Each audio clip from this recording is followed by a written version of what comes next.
Alrighty, guys, thank you for coming along for our introduction to property investment webinar. Really appreciate your time this afternoon, guys, but I'm just going to wait for a couple more seconds here. I've got a few people coming into our webinar as we chat. I really appreciate you all jumping on.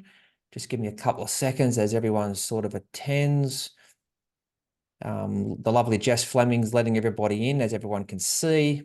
So, alrighty, guys. Thank you so much. So, guys, bit of a rundown of this afternoon. So what we're going to do is we're just going to go through a bit of a slideshow, a bit of a whiteboard presentation as well. And the main concept of what we're going to do tonight is just basically work out, explain to you what we do as a company, but also work out for you guys where you may fit within that, and go through from a beginner investor right through to an advanced or professional investor as well. So I do go back and forth between my whiteboard. There'll be plenty of time to ask questions, but we'll get to that in 2 seconds. All righty, Jess, is most people here, do you think, Jess? Yeah, I think we're probably just about right and ready to go. Okay, too easy, guys. So I'm going to share my screen, guys. And yeah, we'll just crack along and see how we go. All righty. All right, so I hope everybody can see this okay. Guys, all right, welcome aboard. So let's get started. All right, so let's get some of the hard stuff out the way. So this is the chat box and Q&A box, guys. This is more around if you're watching this on a laptop or a PC of some type, possibly an iPad. When you've got the opportunity to ask questions, or you just want to have a chat, or which you can put the questions in the chat as well. If I don't answer your question straight away, we will see it and we will come back to it. I like to get all questions answered by the end. But see down the bottom here, guys, you've got Q&A and you've got chat. So in the chat, I guess if everyone could just chuck in there whereabouts you're from. It'd be interesting to see where everyone's coming from today. Oh, wow. Yeah, we've got a couple here from a fair distance, actually. Bit of a mix today. One from Texas, which is interesting. All righty, guys, that's good. So it's a good variance there of all different states too, which is awesome. So and suppose just one more question for everyone. With your knowledge of property, just whether chuck in the chat room if you potentially have one property where you might have one or two properties. You can obviously have more as well. It's good to see what audience I'm chatting to. Just so I like to break it down a bit more if it's relatively all new. Yeah, even if there's no properties, you can chuck that in too. No problem. If just getting started, that's awesome too. Yeah. All right. So it's predominantly beginner investors by the look of it, which is all good. This is even if you have a property, it's still our strategies still work with existing properties too. So I'm just about everyone getting ahead. So all right. Now let's get started, guys. All right. So questions out there while you're watching. Perhaps you're interested in potentially creating wealth and freedom through real estate, but you're unsure how to get started, which we've seen in there. There's a few beginners. You might just want some passive income to support your lifestyle or replace your current job salary. And more than likely, everyone that's here today, obviously you could be an existing client. Sometimes we have existing clients pop back on to get some more knowledge again. But there's a higher chance that you refer to us from a friend, from a family member, an accountant, mortgage broker, even a financial planner that suggested you to watch this to learn more about property as well. So wherever you're from, welcome. I'm glad you've come to see what we can do. All right, so in today's workshop, what the main things we're going to talk through today, and we do a regular workshop once a month on a Saturday where we do break down everything we do in a lot more detail. We just choose one subject to break down in more detail, where today is more of a generic overview of property. But you'll still learn a fair bit anyway. So today I'm going to introduce and explain a bit about who we are and what we do if it's the first time you've seen us, how you can use alternate investing strategy to achieve your property goals. That's the strategy we use. We believe it does leverage your portfolio a lot quicker. And of course, it's a low risk structure as well. On the whiteboard, I'm going to build out a beginner to intermediate property portfolio, how I see that, and what I see with my clients. And of course, you do have the option as a big picture is if you wanted to become an advanced or professional investor as well. So that's looking at it from a big picture strategy. And that does become obviously a bit of a part-time job for you too. But if you're getting a lot of income from it, it's fine. It's better than doing your own job sometimes. Alrighty, guys. So disclaimer, we've got to make sure we put the old disclaimer out there. All the information I'm sharing with you today is generic. So please, before you take any steps forward, get some professional advice, whoever that may be, to get your property investment journey started. The reason why I do these webinars and introductions to property investment is I just want to see every Australian who can or wants to, get ahead financially. I like to share my ideas, share my knowledge with you guys. And what that's going to do, it's going to give you confidence. It's going to give you confidence to taking the next steps to buy property, to do different styles of property. A lot of people don't get started purely because they're just not confident with themselves. And I'm all about sharing my knowledge with the world.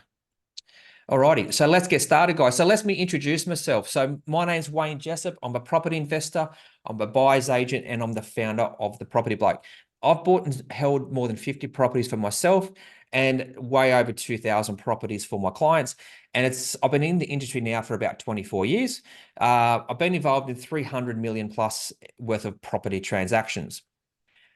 On an important factor, you have to have all your correct accreditations in place to do our job. Being a property planner and buyer's agent, you have to make sure you're covered off on everything you're talking about. So for us, we are qualified property investment advisors through PIPA. I have my diploma in financial planning, diploma in real estate, and of course, a diploma in mortgage planning. I've got my real estate license, New South Wales, Queensland, Victoria, Western Australia, Tasmania. You have to have an independent real estate license, I believe, to understand the laws of each state. Some people don't. That's their problem. I like to know exactly how all the systems work. It does vary a fair bit between states. So, and of course, I am a Justice of the Peace. If you ever need anything certified, reach out. All right, so I'll quickly break down a little bit about our company as a whole. I won't spend too long on this, guys. I like to really get through to the juicy stuff. But there are three main pillars that we use when building out a property portfolio for our clients. So the first one is obviously property planning. That's all about understanding your goals and what you want to achieve. Why are you investing really is the big question there. Buyer's agent. So I just break down a little bit about why a buyer's agent does go out there and do a lot of the hard work for you, buying value properties to add to your portfolio. And of course, asset recycling. That's probably the most important part, guys. It's managing your portfolio. It's not just buying one property and forgetting about it. It's consistently keeping an eye on your portfolio. And we give advice on different parts and different stages of your investment journey. All right, so pillar one, property planning. This is all about understanding your goals, guys. For me, if you don't have any goals, you need to go back, have a bit of a think about what your goals are, then come back to us again. That's an important part for us because without those goals, we actually don't know what sort of plan to put together for you. Sorry, guys, I do talk a lot. Okay, so property planning. Biggest thing for me is working out what your financial goals are. And here's just a couple that we normally see. So paying off your home mortgage, that's probably the biggest one. Everyone wants to get their home loan paid off. And anyone watching today, you might have already paid off your mortgage, if that makes sense. So that's all good. You've already done the first stage. It's hard to get to that point. Some people want to save tax through a strategy too. We get that a fair bit. Replacing your income before retirement age. So a lot of you watching might be in your 30s, 40s, or 50s, and you don't want to wait to 67 before you actually retire, which is fine. But the question is, what do you call retirement? Now, I personally will never retire. I love what I do, but for other people out there potentially don't like their job or the hours they do, or they miss their family too much if they're fly in, fly out, for example. So for them, retirement may not be not working because mostly you could possibly get bored, but it might be more having just more time at home or more time for holidays. Just being a bit of in control of it all, I guess would be the word. And then you've got having more capital funds in retirement. So we see a lot of people who might be in their late 50s and know there's a high chance they may not, replace income before retirement age, but we can definitely make a difference to their superannuation and have a lot more capital funds in retirement so they can do a lot more through retirement rather than just living off part pension, part super. And of course, which I will break down for you too, some people are very confident. They want to go all out and they want to gain knowledge to become an advanced or professional investor as well. So Obviously, I'm an advanced and professional investor, and I do like it when people have the urge to do that too. So I'm very passionate if you want to take full control of everything. But if that's not for you, your risk profile may not be that high, and that's all good. It's just a matter of making changes to your financial scenario for the better. Before you get started in property, it's very important that you have a full understanding of your risk profile. I ask a lot of questions around that to sort of get a bit of a risk profile for you. Big one, only invest within your comfort zones. So when I look at property, there's people out there that say only buy a renovator, only buy a brand new, only do this, only do that. But that might not be your comfort zone. So what my job is to work that comfort zone out with you by asking numerous questions, etc., together over a couple of appointments, and we work out what that is. And move forward with a property portfolio, whether it's just one property, whether it's 10 properties, whatever that is, over time, and just you got to be comfortable the whole time. Keep within a budget. That's a big one too. I see people buying properties that are quite expensive, and I wonder why they paid so much. And it's not that they paid overpriced or anything. They've just chosen a suburb that's pretty up there with pricing. And it can put you into all your eggs in that one basket scenario, or potentially could put you in a high risk if the property becomes vacant or there becomes a problem with the property. So we have to be fully aware of that when putting it all together. Biggest thing, two things here. This is not a get rich quick scheme. I'm not going to tell you you're going to retire in 1 year on 100 grand a year. That's not what I'm going to sit here and do. That's bullshit. So I'm going to more talk to you about patience is a key factor. So patience when building out your properties. So for example, with my own portfolio, I've had to rebuild it 3 separate times for 3 different reasons, I guess.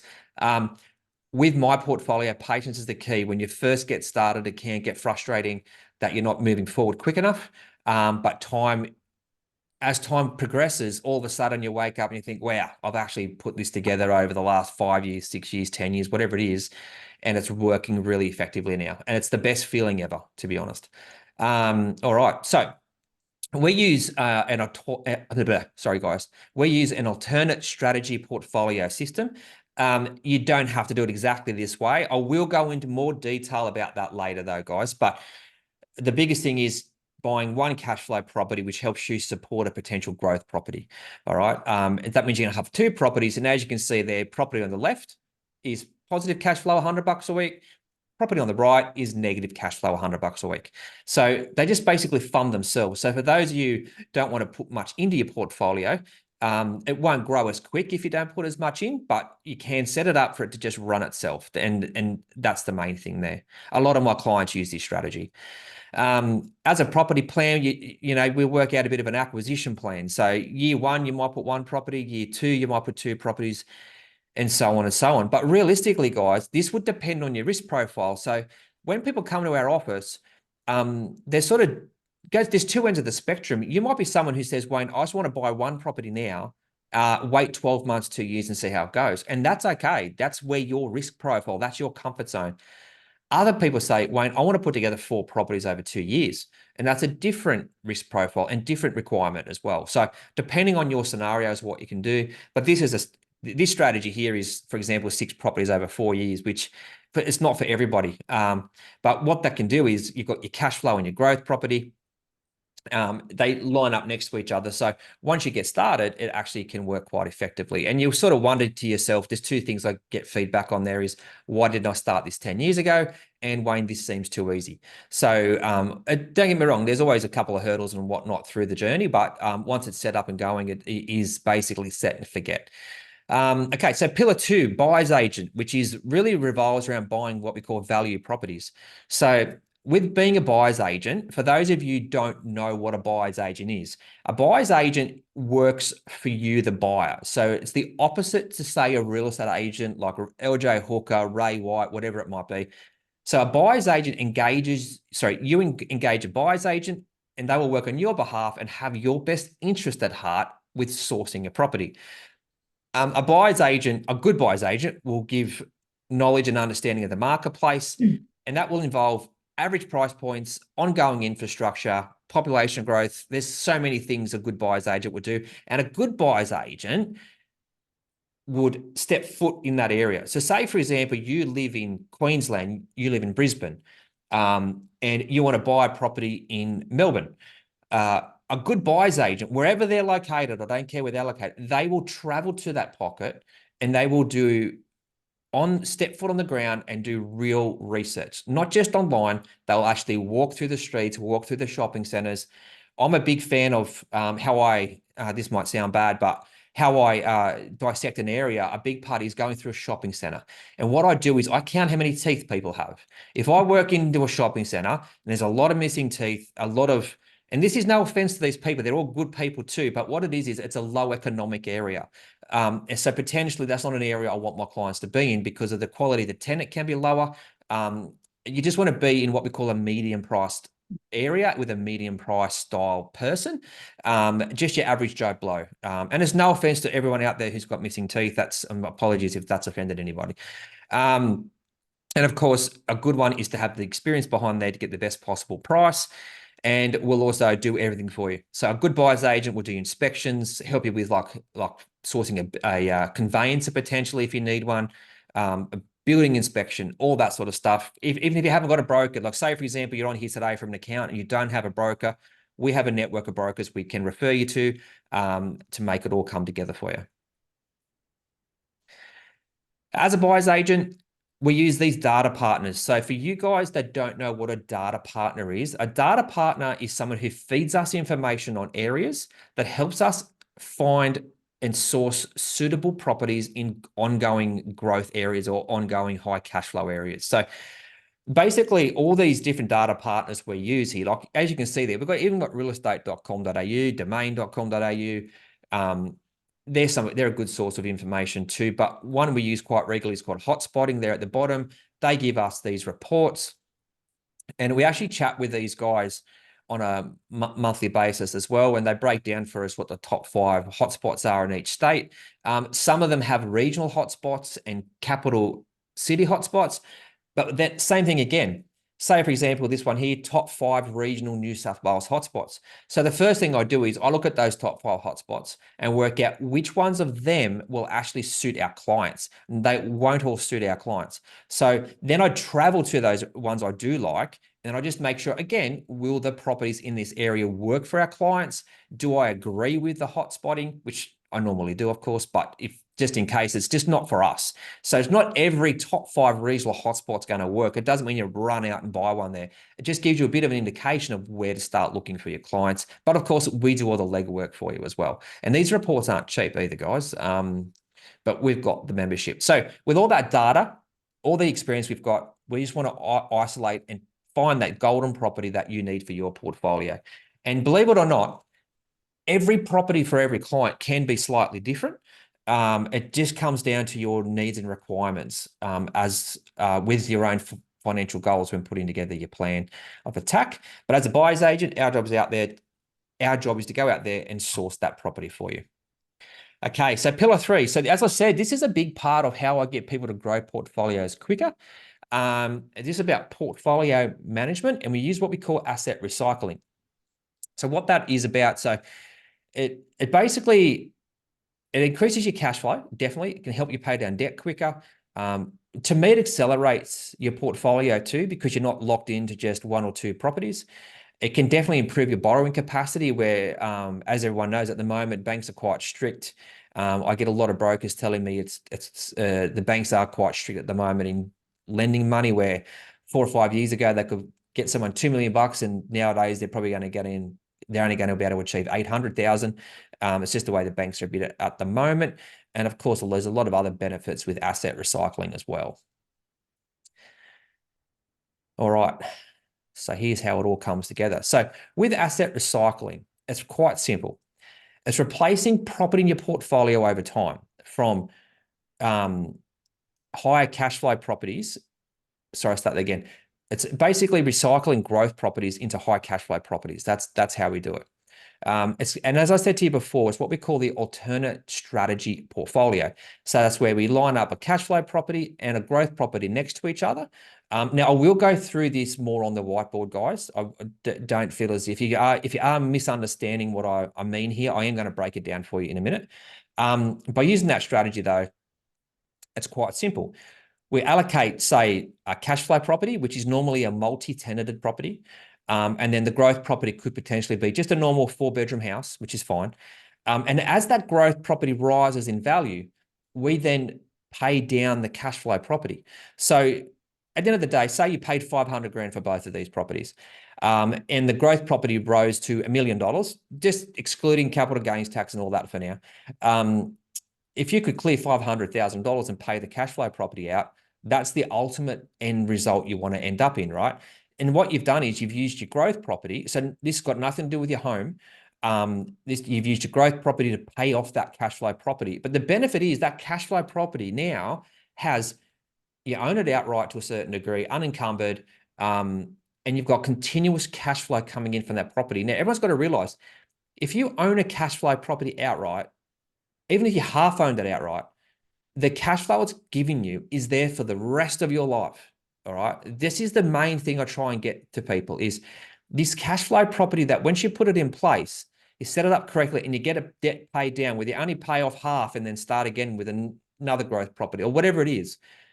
That's the best feeling in the world, knowing that every month you're basically going to wake up with the same amount of money in your bank account, approximately, of course, every single month. It's the best feeling ever, guys, to be honest. And on a small scale, it might only be $2,000 a month, but it's $2,000 a month you don't ever have to work for again. So by using that equity, of course, we pay down the debt of one of your existing cash flow properties, which I've already mentioned there. Of course, it does free up your borrowing capacity because you've got less debt as a whole, as well. So you can just buy another new growth property to, again, create more capital. What other thing I noticed we do too is sometimes with that growth property, we actually split that cash and put it across a couple of high cash flow properties as deposits. So instead of having just one owned outright, they might have 2 or 3 owned at a 70% rate, 50% rate, whatever it was. And the cash flow is still good, but it's across 3 separate properties, which in a way, people see that as a higher risk, but I actually see that as a lower risk because you've got 3 properties instead of the one. And of course, a growth property can always just pay off your home mortgage too. That's another way. Not everyone cares about paying off their mortgage, to be brutally honest. Some people have their mortgages really in the front of their mind, so we've got to get rid of that for them to keep moving. Other people are just happy to look after their mortgage themselves and separate their portfolio separately. Separate their portfolio totally, so that all that money they do with their portfolio, they're just compounding and reinvesting back into their portfolio again.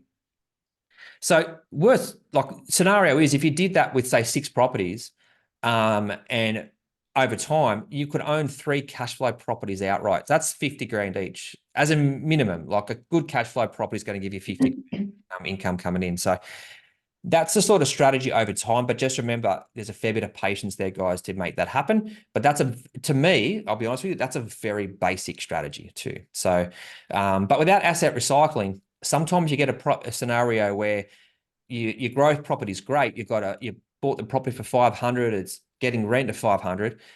Could be worth $1 million plus, and you might only be getting $600 a week in rent. So when you're looking at that equity you've got available, you might have 500 grand worth of equity. It's actually a very low return on investment. By selling that and pumping that into more of a cash flow investment, you really increase your return on investment, and you eliminate what I call dead equity in a portfolio. All right. So that's the 3 pillars, guys, that we use here. So it's obviously planning it out, buying the properties, and managing the property portfolio to make sure the property is working. So your portfolio is working as efficiently as possible. All righty, guys. All right. So let's look at this. So this is about a beginner to intermediate,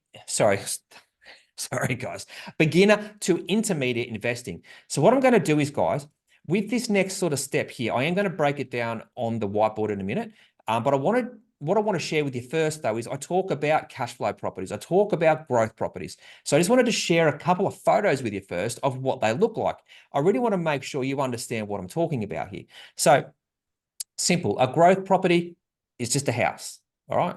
That's what, let's just keep it simple. So this is just a 4-bedroom normal house.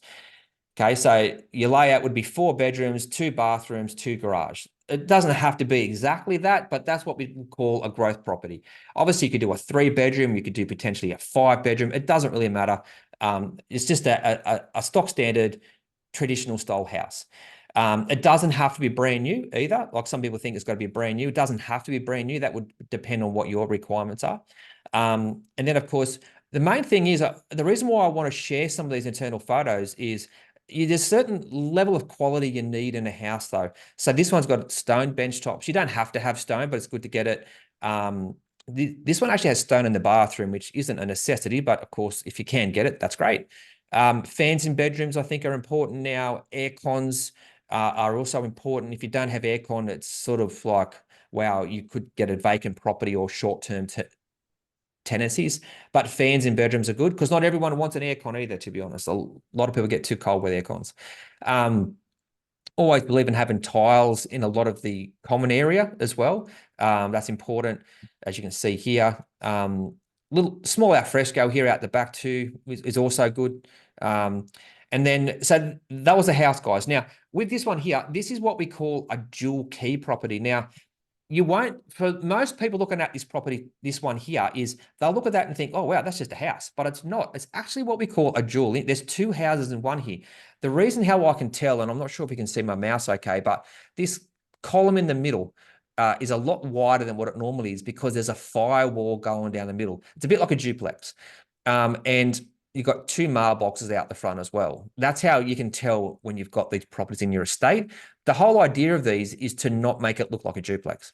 So see here, for example, this is what we call a dual key. It goes under the ruling of a house and granny flat. So this 3-bedroom side here, 3-bedroom, 2-bathroom, and then you've got a firewall down the middle and 2 bedrooms on the other side. They're still separately courtyarded, separately metered, everything's separate. But the difference is, if this was a duplex, you'd be able to sell off one side, which is fantastic. But if you wanted to hold it more of a cash flow style property, the problem with a duplex is you have 2 sets of council rates, 2 sets of insurance, and 2 sets of strata fees. With a dual key property, which comes under the house and granny flat ruling, it's all on the one title under the one roof line. So you still got separate metering, but you don't have 2 sets of council rates. You've only got 1 set of council rates, 1 set of insurance, and you don't have any strata at all, because strata sometimes can become expensive. So with a cash flow property, we want it to be a high rent yield with low expenses. All right, guys. So that's what a dual key property looks like. And when you're looking at a dual key, so this is, for example, the 2-bedroom side. As you can see, it's relatively compact. They still rent fine. Bathroom again. This is the 3-bedroom side kitchen. As you can see, it's a little bit more family orientated because you may have a child in the 3-bedroom side. I think that's the same photo I used last time. Sorry, guys. And then you have a small courtyard as well, or backyard, I suppose you'd call it, in a dual key property. But you don't want it to be too big. In some pockets, like this property here is a Brisbane property. That property there, for example, it's quite close to the CBD. So you don't want a big yard because tenants normally don't want big yards that close.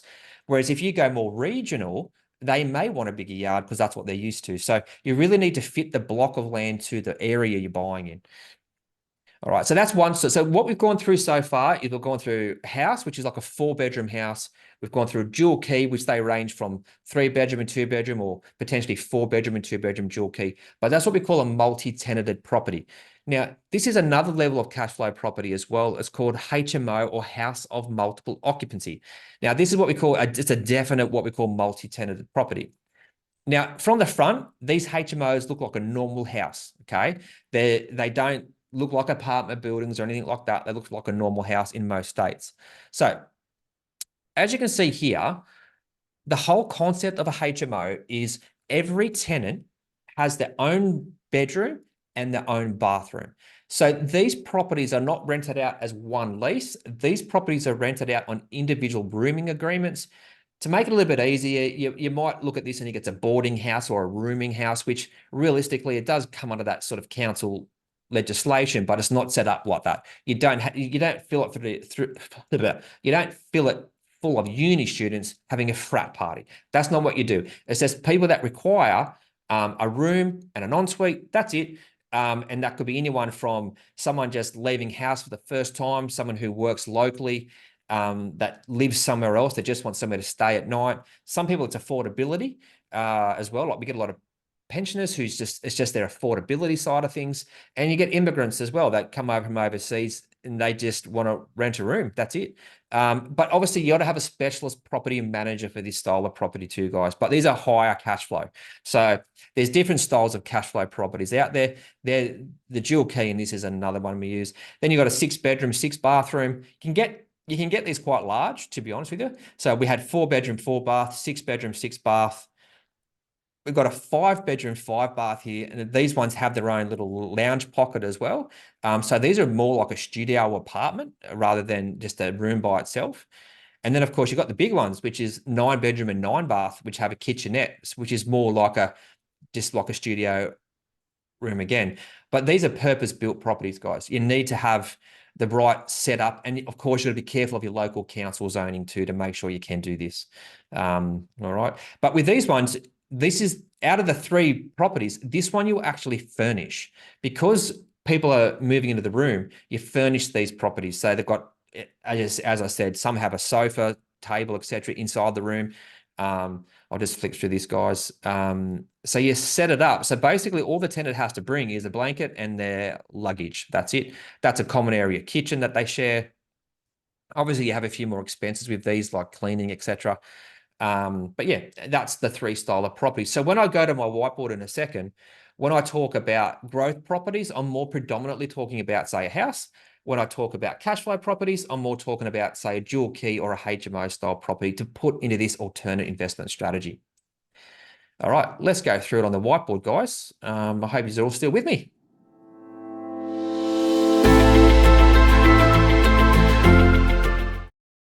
We're going to start with the basics. Here we go over here. So normally when I meet someone, they've got their own home, but if you don't, that's okay. If you're renting, rent investing is becoming a huge thing nowadays as well. But this is just a generic way of showing you guys how we build out a portfolio. So the first one is, and they will normally have a loan of some type, right? If you already own your home, you know what? That's the great Aussie dream, fantastic. But if you don't, it's okay to invest in property if you have a loan, as long as you're investing within your means. Now, the first thing we do is we don't want our clients to go under pressure with an investment property. So there's all different styles of investment properties, and I have done that in other videos, but hopefully you've watched them. But at the end of the day, what it works is we come out here using the equity from this house here, we go out and we buy an investment property. Now, the first choice of property can be different depending on the person, but on a, I suppose, generic basis, we would come out here and buy what we call a dual income property. So that's not a house.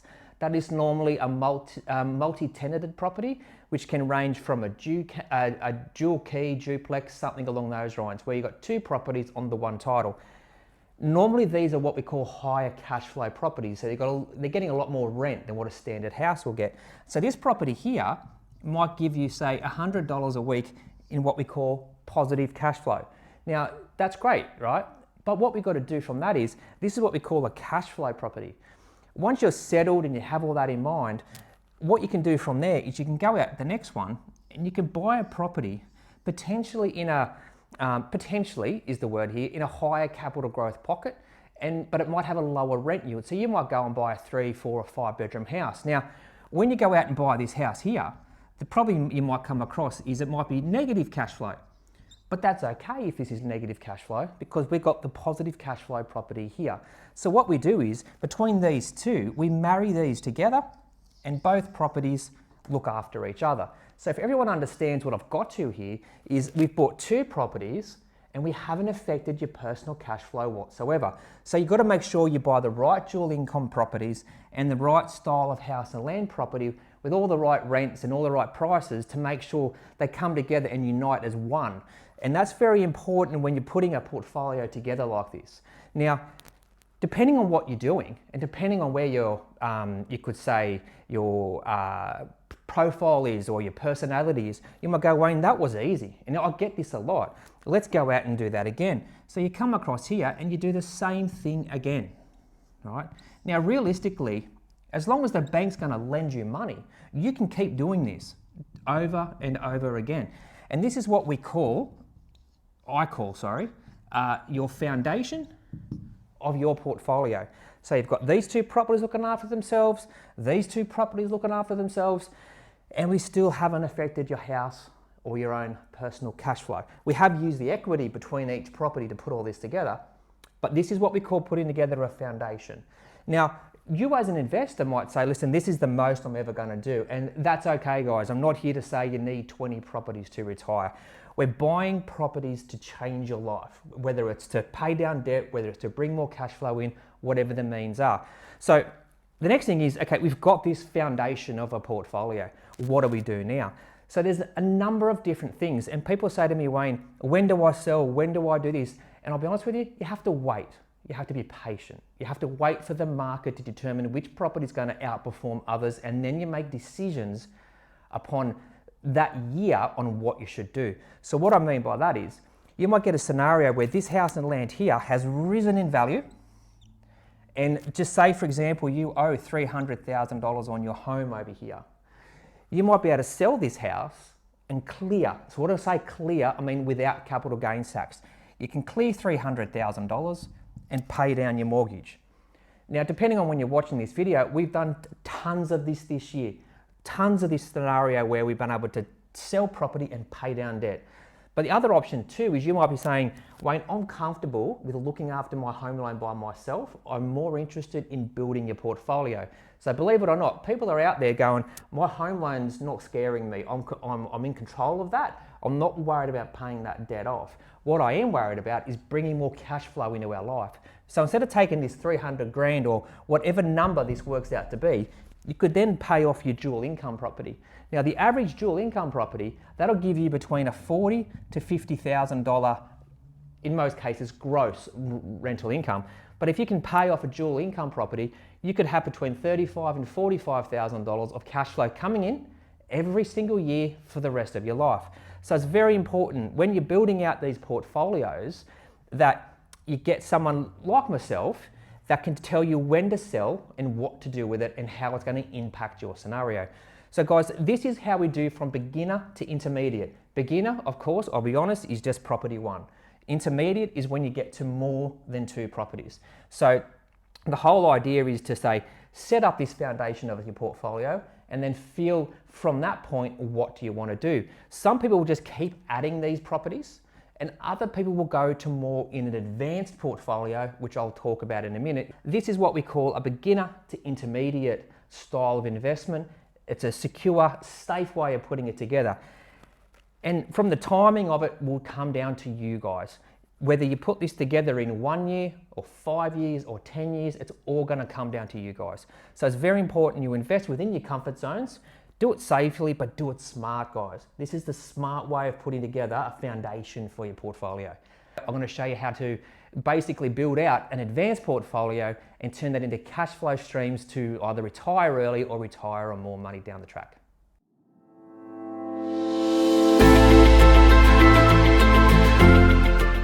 Alrighty, guys, I'm back. So, any questions, Jess, in relation to the beginner to, I suppose, any questions so far? Yeah, so we've had a few questions actually.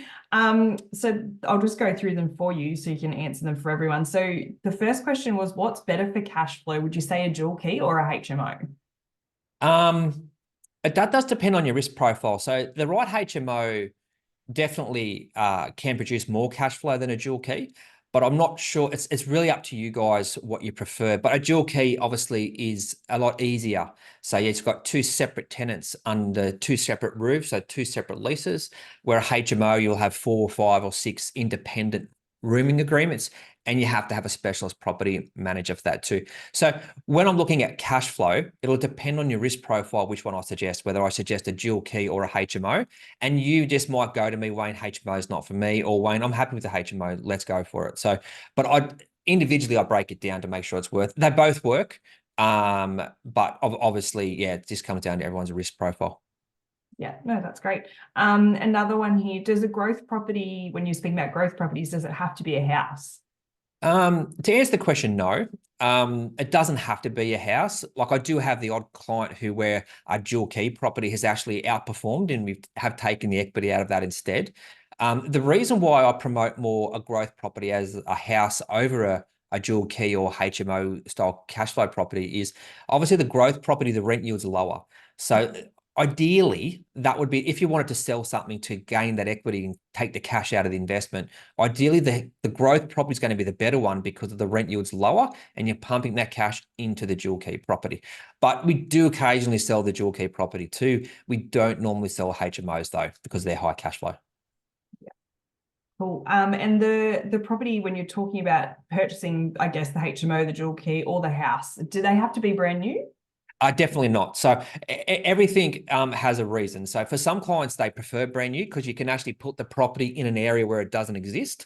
Other people are going, oh, I don't want to go through the build process. Let's find something established. And that's also good. But some clients come to me from accountants, of course, and say, listen, we've really got to get the higher depreciation on the brand new property. So it just comes down to what you require. So if you require a brand new property, obviously we go brand new, but you don't have to do that.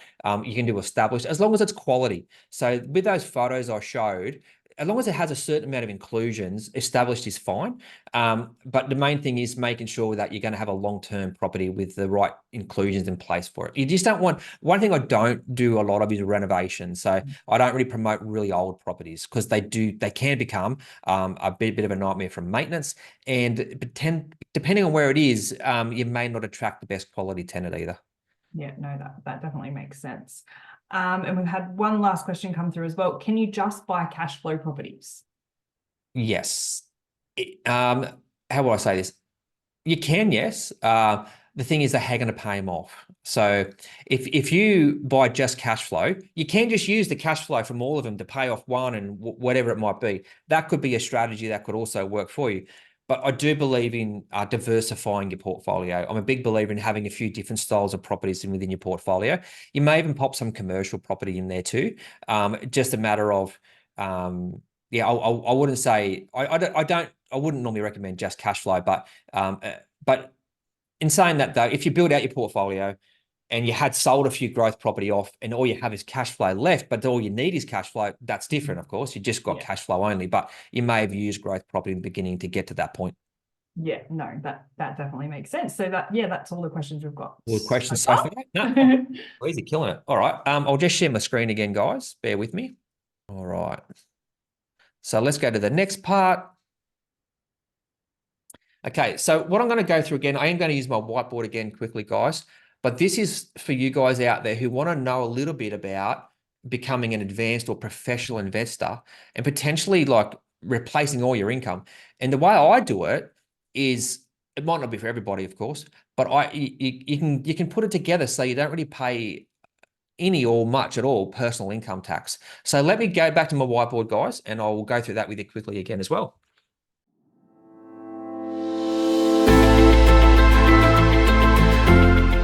Right, so you've got your foundation here set, right? You've got your foundation of your investment properties. This is awesome. If this is all you do, just remember, you're going to make a difference to your lifestyle. Even if you did one property, it's going to make a difference. Obviously, 4 properties or more are going to make a larger, bigger difference to your portfolio. So this is what we do for advanced. Now, when you're looking at advanced, I'm looking at, okay, really getting stuck into replacing cash flow. All right, so, but what you've got to remember, everyone has super, okay? You've got superannuation up here, at 67 years old, you can then start drawing pensions, etc., to either yourself or to yourself and your partner. But you can't do that until you're 67. And some people say, Wayne, I don't want to wait till I'm 67. So this is what I personally do. This is what we do for a lot of our clients who have been with us a substantial amount of time. Now that can be, we can start this, but basically when you're in the financial position to do it, you don't have to be an investor for 10 years. You can be an investor for 2 years if you wanted. But at the end of the day, this is what you've got to do. So what we do is we set up, and this is realistically, this is pretty much what I'm doing as well, is we set up what we call a private investment company or trust. Now, the reason why I said company or trust purely is because you need your accountant on side. So if your accountant prefers you to use a trust, we use a trust. If your accountant prefers you to use a company, we use a company. Because just remember, I'm here to fit the properties. I'm not here to give you accounting advice. So what we do there is Inside this private company or trust, we then start to buy properties in the trust rather than these properties which are more predominantly purchased in your personal names. With the private investment company or trust, you go through and there's different sort of properties you buy, right? So you might come out here, still buy your dual key style property, still buy your house and land style property, but normally you start to get a little bit more adventurous in this private investment company or trust. So other things you can buy within that company or trust is you can buy things like a HMO. Now, for those of you who don't know what a HMO is, it's a house of multiple occupants. So what that is basically a rooming house, boarding house, but it's a house of multiple occupants where you might build a 6-bedroom, 6-bathroom house and rent the property out individually from a room basis, which gives you a lot higher cash flow. So a HMO is what we would call a cash flow style investment within your private company or trust. But then with other clients, what we do is we'll go out here, buy this house over here, and we potentially might subdivide the back of the land off. It could be a duplex where you might have 2 properties on completion, sell one, keep one, sell both, whatever it might be. But there's 2 types of investing you want to do in here. One is cash flow style investing, and the other one is real capital style investing. So it's like basically making capital monies. So that means if you buy and sell this duplex here and you make $200,000 or $100,000, $300,000, depending on your scenario, that's what we call capital income. So it's going to be classed as capital gains tax inside your private investment company. Now, the reason why we do all this in here, or the reason why I do all this in here, is to control my tax liability. So I know if I build this duplex, for example, and sell it under 12 months in my personal name, the capital gains tax is going to be horrendous. But if I do it within a company or a trust, the tax is, I know, 30% maximum I'm going to pay. And I like to have in my mind a set rate that I'm working towards, so when I'm doing feasibilities, I know exactly how much tax I'm going to pay. So between this, what we call capital income, oops, sorry guys, I can't spell, capital income and cash flow income, they're the 2 styles of income you need to put within this private company that you're going to put together. Now, this can take a bit of time.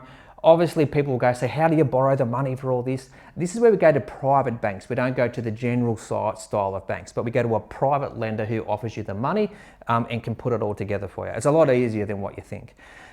So what we do here is, what we're going to do within this company is we're going to accumulate money. Now, I use the word accumulate because with your superannuation fund, that's what they are in accumulation phase normally up until retirement, where it turns into a pension fund. But what we're doing here is we're accumulating funds, right? Because we'll get to a point where your cash flow or your capital income is going to get to a point where you can draw wages or a salary out of this private company or trust. So what we do is put it in there. Most companies and trusts will pay a 30% tax, right? So you've paid your 30% tax in the company itself. Now I'm going to pull out, and people get confused here, but I'm going to pull out tax-free income. So I'm not going to pay any personal tax whatsoever. So depending on when you're watching this video, I'm currently recording this, I think we're like February 2024. So if I was to do this in this financial year, myself and my wife can pull out $80,000 each, roughly, $80,000 each, tax-free, right? Now this, obviously $80,000 each tax-free is a lot of money, because when you take the tax out of it and you're looking at net money, this is a really good income to pull out tax-free because you've already paid your 30% tax. How does this come out tax-free? If you guys understand dividends, you're basically not taking a salary, you're taking dividends. Now it's after-tax dividends from the company. The company's paid the tax, so when you take the money, you get a 30% taxed credit on your money, so that you don't have to pay tax as long as you stay underneath the 30% tax bracket. That's why I've limited to $80,000. So at this stage, you probably don't have a salary elsewhere to make that work.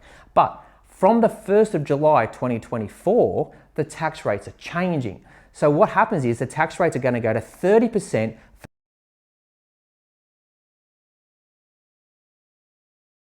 really look ahead to see when I'm doing my tax planning within my portfolio. So all going well, next financial year, which everyone loves money, but 200 grand each is a lot of money. You don't have to earn that much money to enjoy life. But you could earn $200,000 each, personal tax free, pulled out as dividends from this company. Obviously, you need to earn the money in there to pull this much out. And for the average Australian, this is not the traditional style of income that you're probably on either. You might be lucky and yes, you're on this income or more, but you'd be in the top percentages of the average Australian. The average Australian we see, they might earn $100,000 to $200,000 before tax income in the household. So having to pull out 200 grand each, it could be, some people would be sitting there saying this is ridiculous, but that is what you can get to. So you might want to say, Wayne, all we want is $100,000 each out of this portfolio. So what we've got to do is you've got to build this portfolio up enough to create that income coming out. And a lot of people say, how do you do that? It's basically as your portfolio builds, we release properties, the equity. So sometimes we might move mortgages around because the mortgage itself doesn't have to be on the property that the mortgage is for. That mortgage, the purpose of that mortgage is for this property, but you can secure it against this property. So you've got to move securities around, free up equity, sometimes selling one or two of these, putting the cash into the company as well to get started. That's other ways of doing it.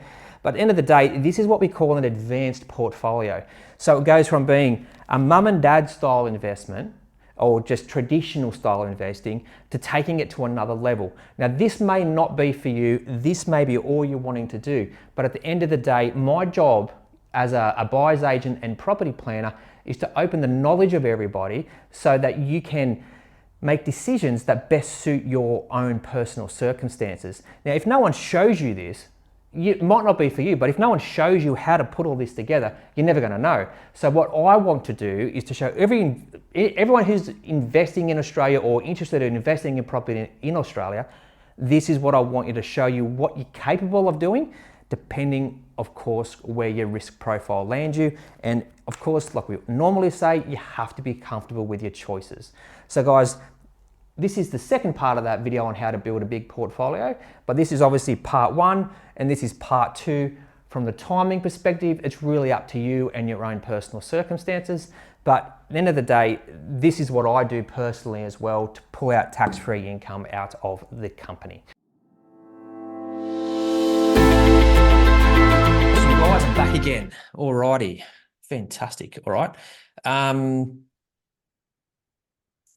All right, Jess. Any questions on that part, Jessa? Yeah, again, a few questions. We've got lots of people sort of, I guess, really interested in that as well.